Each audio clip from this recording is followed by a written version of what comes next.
This is my TTX Tech wireless GameCube controller, known as the wavedash wireless controller. And, well, this is my second one. I mentioned in my first one the left slider stopped working, so I took it to my local Entertainment.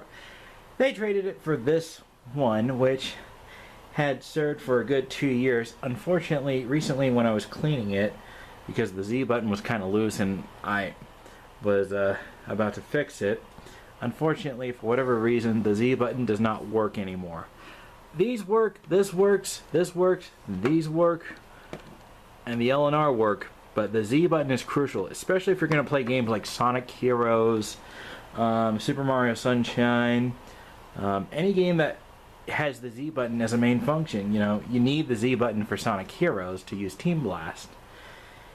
And the Z button pretty much doesn't work anymore. I mean, I tried everything. I tried cleaning the contact on the button, and I even tried making sure the solder is on properly. I'm sorry to say, but this wavedash controller is done, but I still think this is a good controller. Things you need to make sure on this controller: you want to make sure your sliders work, your Z button is seated properly, and it's not loose. So if you get one of these controllers, make sure you make sure this is on nice and tight. Make sure the sliders are working properly. I still say this is a good TTX Tech, and before people complain and say, oh, this controller doesn't have vibration. The original Wavebird didn't have vibration either, so I think TTX should update their controllers and take the vibration function off the box art. If people are going to complain this controller doesn't have vibration, they should know the original Wavebird doesn't have that either. This is my third Wavebird. My two gray ones apparently, well, stopped working. But this one I know is going to work for a very long time because I put in a very tight left stick. It's not going to wear off anytime soon. I'll talk about that in another video if you guys are interested. And I still have my original receiver from my first ever Wavebird. This has always worked.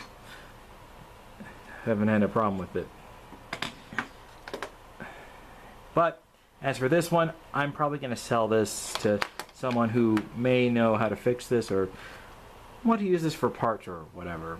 But these things are still good. I actually bought a third one of these. It's not a TTX Tech. I'll shove this to the side, but I will do a comparison.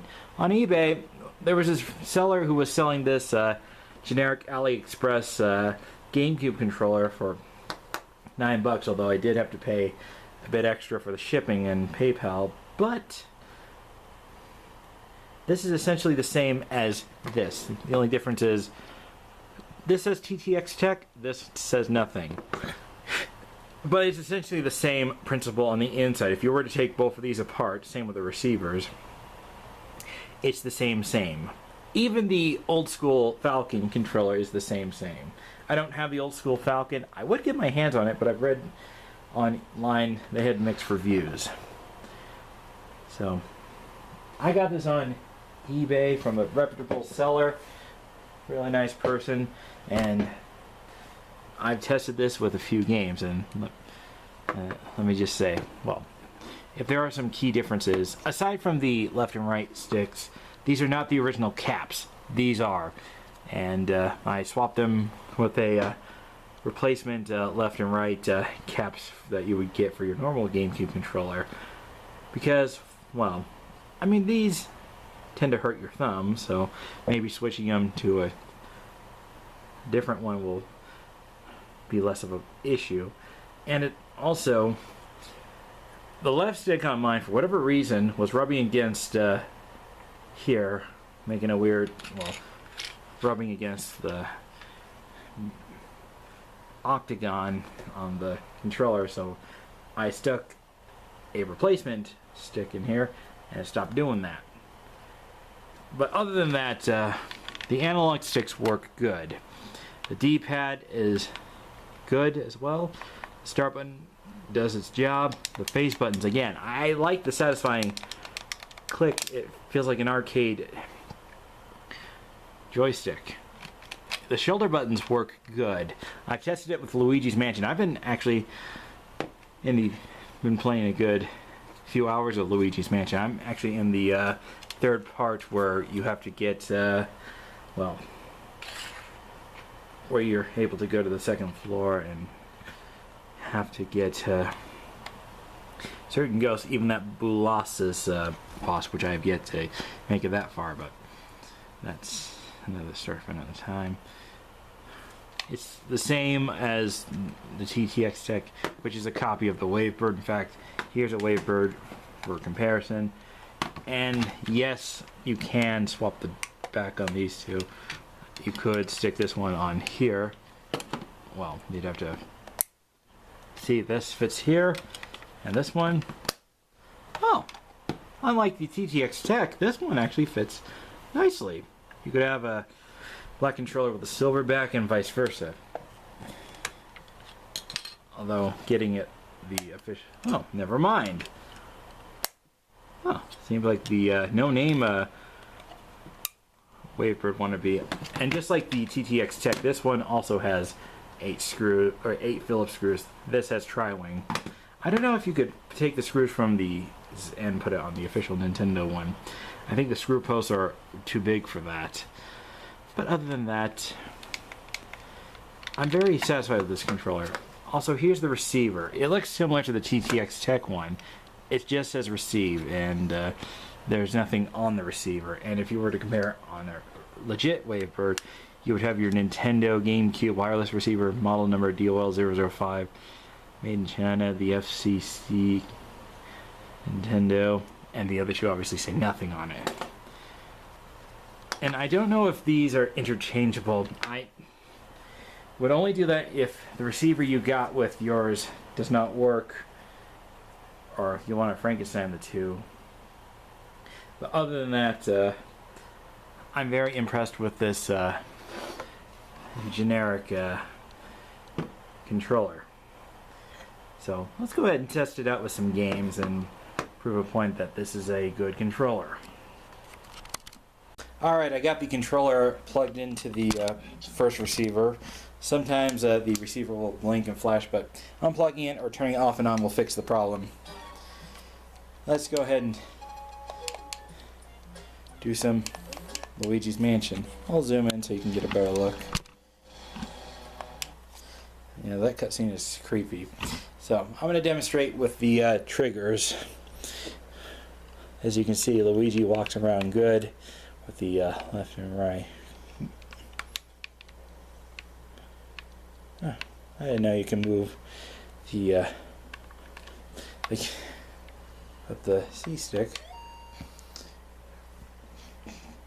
It's ordinary, a little too ordinary.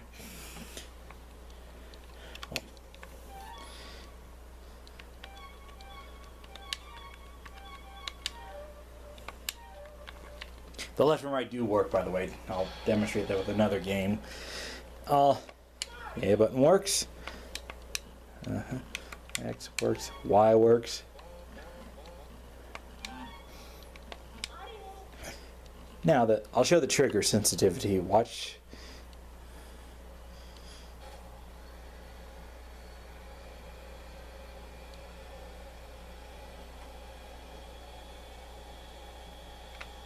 And the same goes for the left. It worked really good for this game. But anyway, let's switch games. I'll go ahead and demonstrate with Super Smash Bros. Melee. And now some Super Smash Bros. Melee. Let's see how it compares to the TTX Tech. Oh, and I also left this on when I turned on the GameCube. Sometimes it syncs up perfectly, other times, well, that's out. We'll do training mode, just so I don't get my butt whooped. We'll be Kirby for this, and the victim this time is going to be, no, not Dr. Mario. I'm gonna go after... we'll do Bowser. And we'll just do the battlefield. So, let's test the analog sensitivity.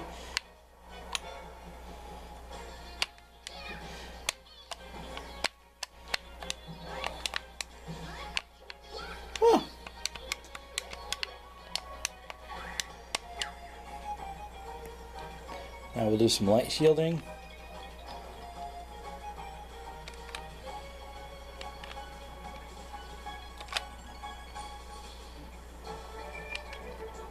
I don't know if you can see this, but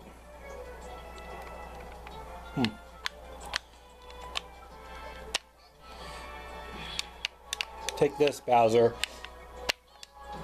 This is what you get for kidnapping Princess Peach for all these years. Go after somebody else your own. Okay, now you're gonna pay for that.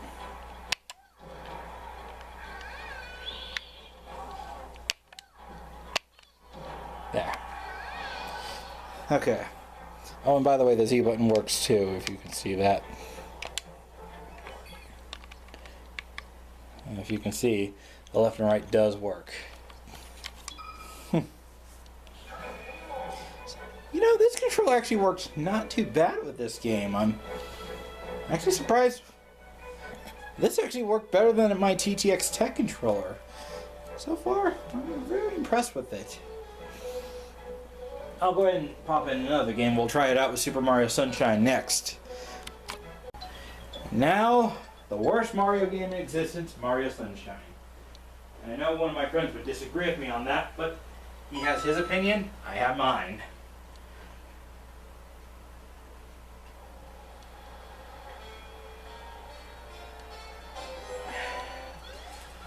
Let's go ahead and select file A. And then I'll show you the sensitivity in action. See how it compares to the... Oh, and this works, by the way. Something that the TTX Tech one doesn't do anymore. Let's see how the sensitivity works.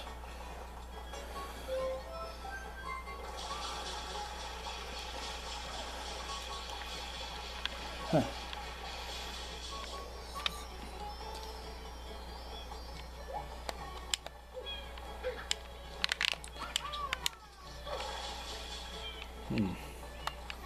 Alright. We'll do walking. Well, if you're gonna do tiptoeing, this is not the controller for that. Although you could swap the sticks and put a legit Nintendo joysticks in here and see if it makes a difference. But for Smash, it actually works really good. Huh.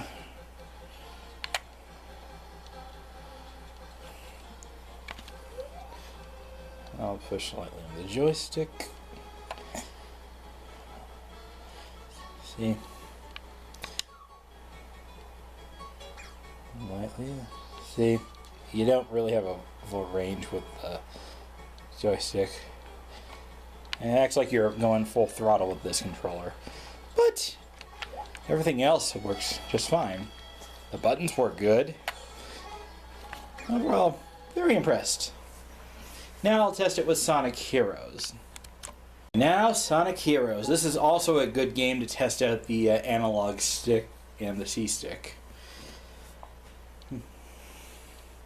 I almost 100% complete this game. I just need to get that last Chaos Emerald, and then I can finally go after Metal Overlord.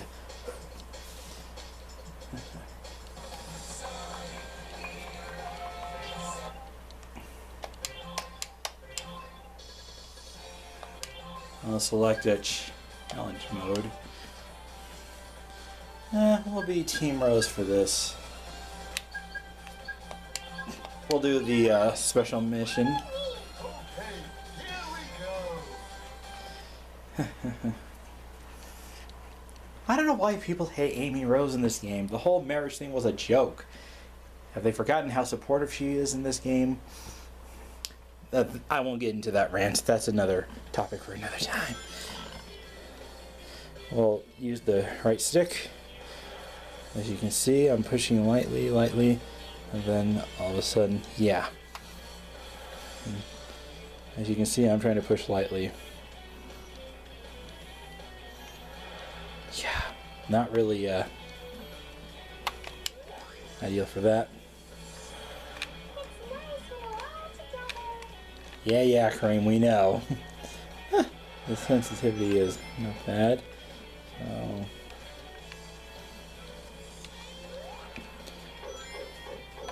but you get the idea. Right. But yeah, overall, as you can see, it works with Sonic Heroes. I'll go over my final thoughts now. Overall, final conclusions on this generic wireless GameCube controller that you can get on AliExpress, even though I got mine on eBay. I think it's worth it. If I were to rate this on a scale 1 to 10, I'd give it an 8 out of 10. Most of the games I have, it works great. This even works with Super Smash Bros., which I'm surprised. I mean, the analog sensitivity is perfect for those smash attacks. So, I'm very impressed with this controller. This is actually better than my TTX Tech controller that I had. Oh, and if you really wanted to, not many people mention about this, but if you're not happy with the analog sticks, you could take the analog sticks off of an old GameCube controller. I mean, if you had a dead GameCube controller lying around, like, say, we'll use this for example, like an old Wavebird that won't power on anymore, or it's corroded or something, you can salvage one of these or a wired controller and stick it in your controller. You could also take the stick from a Wii nunchuck, but here's the catch. It needs to be the T2 or T1 style joysticks. It cannot be the T3, because the T3, you got the 6 posts for the axis, but the analog stick is held by 2 Phillips screws, while the T1 and T2 is held in by 4 solder points, or the legs, some people call them. And this has the variation with the additional 4 legs. So it would have 10 solder points, even though the only solder points that are on are the ones for the axes. And let me tell you, the axes on these controllers are very extremely sensitive, but if you were to take one from a legit Nintendo controller, it will make a night and day difference. And I will tell you, I did that to this wireless PS2 controller. I took these sticks from a broken PS2 or PS1 controller, and this acts a lot like a PS2 controller. The analog sticks are perfect. So take my word for it. If you were to swap the sticks and put a legit analog sticks in this controller, you will have yourself a bargain. But hopefully you know how to use a soldering gun. There are videos on YouTube on how to take these sticks out. And maybe I'll do it in the future. What you do is you take these 8 screws. You want to be careful because this back part is attached by 2 wires. And when you open the back of the controller, the controller board will be hinged on the little peg. You want to unhinge it from that peg carefully without breaking anything. And if you're able to take the front piece off, there are going to be 6 solder points attached to the board. You could use a solder sucker or a solder wick. You want to be sure you don't accidentally use a soldering gun and accidentally mess up something on the board. If you do, you'll have to retrace it. So I would recommend getting one of those 2-in-1 soldering sucker tools. You know, you apply it there, and on the same thing you suck it up. That's what I did with my yellow controller, and it worked perfectly. That will prevent you from making a mistake. Having one of those tools will make a night and day difference. But that's just my theory. And I still say swapping the stick and putting a legit joysticks in these third-party controllers are the way to go. I also did that to a couple of third-party circuit controllers, and they worked perfectly. I made a few videos in the past about that, so take my word for it. And another thing I like about this controller, unlike the Shockwave controller that takes 3 AAAs, this all you need is, just like the legit Wavebird, just 2 AA's. I have these rechargeable Thunderbolt Magnum rechargeable batteries that I got from Harbor Freight. Of course, you could get a rechargeable battery pack online, but I'm not sure if those have good or bad reviews. I've seen images online and I can't really go and explain what I think about them. So overall, if you want to go for one of these controllers and you have the time and patience to swap the sticks out of it, or you're just looking for a budget controller, this generic Wavebird is good. Even though a few people say it's not, they have their opinion, I have mine. I also like the colors, just like my original Nintendo GameCube that I had back in the day. I had a black GameCube, but the laser died and had to replace it with this Pokemon Edition GameCube. That's another story for another time. But overall, I'm very happy with this. This is even better than the TTX Tech one that I had, so I'm probably going to sell that for parts or something. So that's all I have to say. Thanks for watching. This is Rico Rocks 2001 signing off. And pretty soon in the future, I'm going to put official T2 sticks in this controller. And I'm going to show you that if you were to do that, you will have yourself a good bargain. I don't have the sticks yet, but when I do get them, you'll be in for a treat.